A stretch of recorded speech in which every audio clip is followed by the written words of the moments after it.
biofuels, I'll skip. Two decisions which we took, I think, bear some mention. One is that the previous period, by the previous period, you know, in calendars you have before Christ, and I'm not going into that. I'm not going into that. One thing that Modi ji's government has been characterized by is absolutely bold decision making. Let me give it to you in a nutshell. Total amount of sedimentary basin we have is about 3.5 million square kilometers. When I became minister, I said, hey, what's the point of having a sedimentary basin if you can't get to the sediment in the basin? Sorry, I just play with words. Now, what we did was, thanks to the Prime Minister and very bold decision making, 1 million square kilometers of that sedimentary basin, which was a no-go area, has been opened up for investment. And what you're seeing today as a result is that new finds there. Now you'll see the story unfold. So that's the one. Recently, I was with the previous one. I was with the Prime Minister in Begusarai, and this last one was one of the projects there. Because 35 kilometers, I think, off the coast of Kakinada in Andhra Pradesh, we found oil, which was found earlier, and that, what is it called, an FPSU? It was ready, the fully loaded ship was ready to take off. Now, it had been loaded, we were waiting for the Prime Minister to have an event, and he flagged it off. Now, what I want you to note is, at a time when we've got massive import dependence, this facility will produce 40 to 50,000 barrels of oil in a day, as early in the next 2 months. It will also produce gas from there. So this is going to increase our domestic production by 7%, just this facility. Now I want to go to biofuels. I've already done, but I just want to give you one comment. What does SAF mean? SAF means sustainable aviation fuel. Now, as you know, some time ago, I had flagged a flight from Pune to Delhi, I think it was Air Asia, which used 1% sustainable aviation fuel. The world itself knows that as we go forward, not only because of ICAO, in the International Civil Aviation Organization, but otherwise, we will have to go into sustainable aviation fuel. But if the European Union mandates a 5% blend, which it is likely to do, there are only 2 countries in the world, I submit, where sustainable aviation fuel in that quantity can be produced. One is Brazil and the other is India.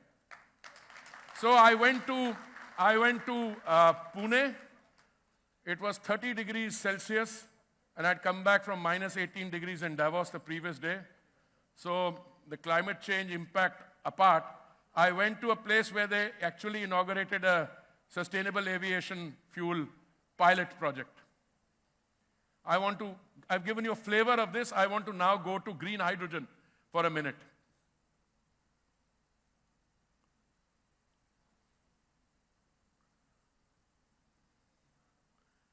You don't have green hydrogen here? You do.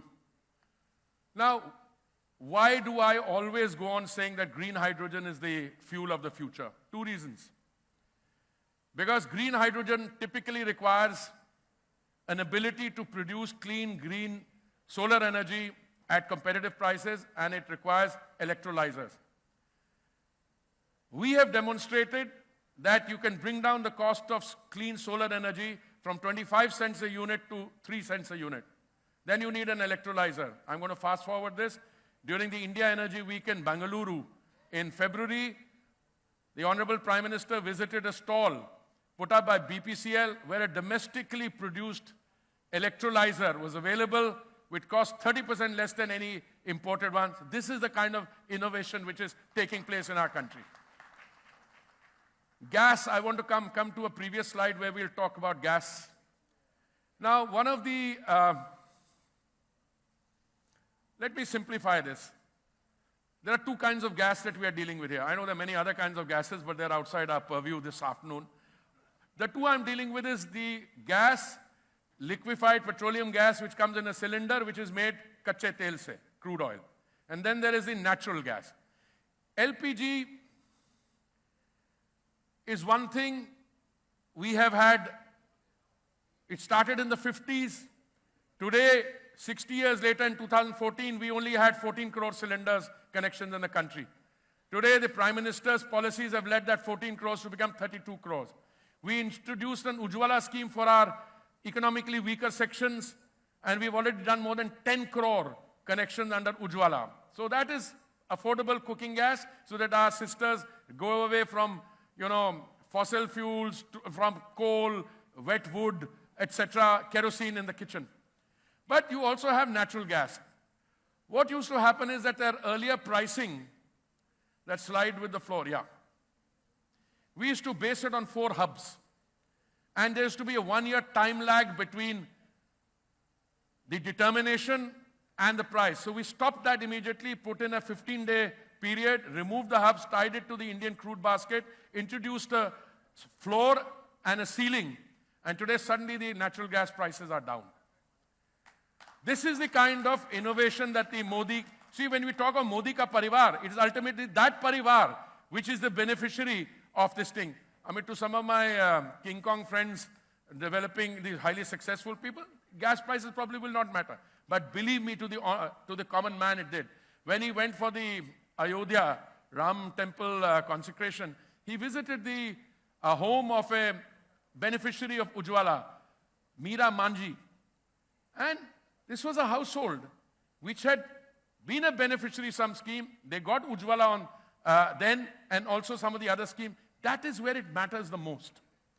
Okay, fast forward now. I think I'll need to... Next. I want to come for a minute to some of these. Compressed biogas, we are making very impressive strides. I think I'm going tomorrow for an inauguration of a plant in Gorakhpur. My oil marketing companies, we are very proud of them. 100 plants they're setting up in UP itself. Another 100 are already set up, but we have to scale this up. Because compressed biogas is something that we have available in plenty. It's only a question of operationalizing those plants. Electric vehicles, I don't need to tell you, it's a story open in every press. Every manufacturer is bringing in newer models of electric vehicles. The debate is whether it's electric vehicles with fossil fuels or electric vehicles with ethanol. My view is give it a little time, it'll be electric vehicles with ethanol. Fossil fuels, I've already told you, net zero, I'll come in a minute. I want to spend a minute on the Global Biofuels Alliance. Today, if there is any form of clean energy which lends itself to implementation on a large scale, I think it's global biofuels. I have an industry in Pune, which has an industry group, which has already set up 1,000 biofuels plants in 100 countries. And all the biofuels plants running in our country, including the 2G1, are indigenous manufacture. Except the 3G1, which uses waste gases from a refinery in order to be able to, that is an American technology, but all the rest is domestic. So I was telling my friend who's now dealing with climate change, etc., that actually that is the place to go to. Countries in Africa, Latin America, they should emulate the example of countries like Brazil, which have great successes in biofuels. And I think biofuels, the story has just started. When we go into sustainable aviation fuels, we'll go through. But just a word on green hydrogen, because I skipped it. Why will green hydrogen succeed in India? Because you need an environment where there is local demand, local production, and local consumption. And India satisfies that along with countries like China and the United States. Fast forward.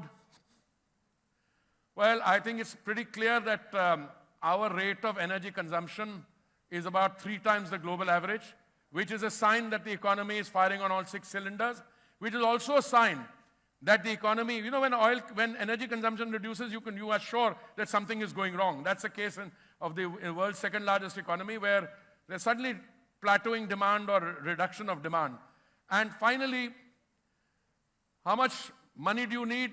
Well, we are taking the mix of gas in our energy mix from 6% to 15%. It will require something like $66 billion in the next 5 years or less, and believe me, it's happening. And we set up an India Energy Week, which we had the 2nd edition in Goa. A standalone campus is being created there. It'll be one of the world's best conference tourism sites. It's a 250-acre plot This year we only used 18,000 square meters. Next one which we have, after the next one is in Delhi, the one after that in 26 will be, I think, something like 75,000. It's already a global event and it's going to grow bigger as we go along. Okay? We will become the refining hub of the world. Why? We've already got 252 million metric tons per annum. We are taking it to 310 metric tons per annum soon, and the Prime Minister talks about 450. I've always been advised to slow down. Will you read so many of refineries? Yes, we will. Because I think all the world's refineries will not be operational. There'll just be 3 or 4 refining hubs in the world, and India will be one of them. Next is thank you very much.